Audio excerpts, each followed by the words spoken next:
Alam nyo ba guys na may malungkot pala na kwento si Alucard? Dahil yun sa maaga siyang naulila.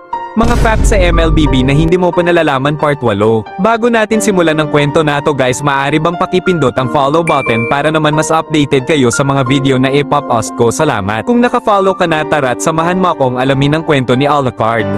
Bata pa lang si Alucard dati guys kasi bago pa lang siya pinanganak. Pero kahit bata pa si Alucard dati guys ay nakitaan na siya ng husay sa pakikipaglaban. Palagi niyang kinakarate ang manok ng papa niya na pangsabong. Manit sa isang araw na yun guys, nasa matinding digmaan ng kanyang mga magulang para protektahan ng kanilang nayon. Nakikipaglaban ng mga magulang ni Alucard. Manit sa hindi inaasahang pagkakataon guys, si Tanggol pala ang nakaharap ng mga magulang ni Alucard. Kaya naman hindi na nakauwi ng buhay ang mga magulang ni Alucard. At dahil doon guys, umiyak si Alucard at sinabing, humanda ka Tanggol, hahanapin kita sa Batang Quiapo.